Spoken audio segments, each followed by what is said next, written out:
আসসালামু আলাইকুম। আমি রঞ্জু হোসাইন। প্রতিবারের মতো আজকেও একটি নতুন ভিডিও নিয়ে আপনাদের সামনে উপস্থিত হয়েছি। আমরা যারা অ্যান্ড্রয়েড ফোন ব্যবহারকারী রয়েছি তাদেরকে প্রতিদিন কোনো না কোনো সমস্যায় পড়তে হয়। এর মধ্যে অন্যতম এবং কমন একটা সমস্যা হচ্ছে WhatsApp এ লার্জ কোনো ফাইল আদান-প্রদান করা। আমরা WhatsApp এ সহজেই ছোট, ছোট ফাইল অর্থাৎ 16 মেগাবাইটের নিচে যে ফাইলগুলো রয়েছে এগুলো সহজে আদান-প্রদান করতে পারলেও লার্জ ফাইল অর্থাৎ ১৬ এমবির বেশি কোনো ফাইল আমরা WhatsApp এ সহজে আদান-প্রদান করতে পারি না। এবং এই প্রসেসটা হয়তো অনেকের জানা আছে এবং অনেকের জানা নেই। তো এই সমস্যার সমাধান কিভাবে করতে হয় এই ভিডিওর মাধ্যমে আমি আলোচনা করব। সো এখানে একটা কথা বলে রাখি, আপনারা শুরু থেকে শেষ পর্যন্ত ভিডিওটা দেখার চেষ্টা করবেন। না হলে কিছু বুঝতে পারবেন না। আরেকটা কথা বলে নিচ্ছি, যারা আমার এই ভিডিওটা YouTube থেকে দেখতেছেন তারা অবশ্যই আমার চ্যানেলটাকে সাবস্ক্রাইব করে রাখবেন এবং যারা Facebook থেকে দেখতেছেন তারা অবশ্যই আমার পেজ এবং প্রোফাইলটাকে ফলো করে রাখবেন। এরকম নতুন, নতুন ভিডিও পাওয়ার জন্য।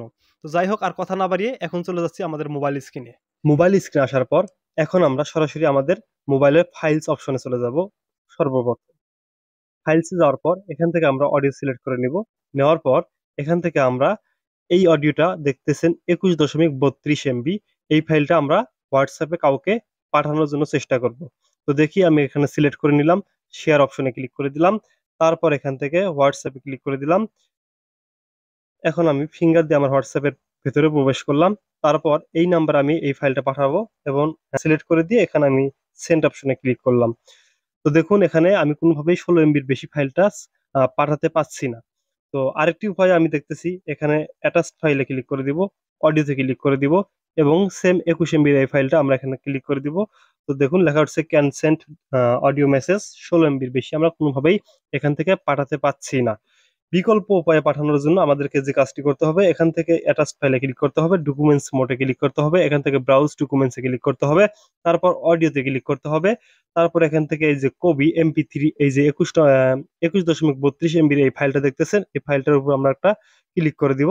দেওয়ার পর আমরা আবারও ফিঙ্গার দিয়ে আমাদের হোয়াটসঅ্যাপে প্রবেশ করব, তারপর এখান থেকে আমরা সেন্ড অপশনে ক্লিক করব।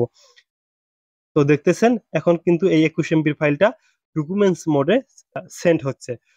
সো এভাবে চাইলে কিন্তু আপনারা আপনার যে কোনো ধরনের ভিডিও ফাইল বা অডিও ফাইল যত এমবি হোক না কেন ডকুমেন্টস মোড করে কিন্তু হোয়াটসঅ্যাপে কাউকে কারোর সাথে আদান প্রদান করতে পারেন।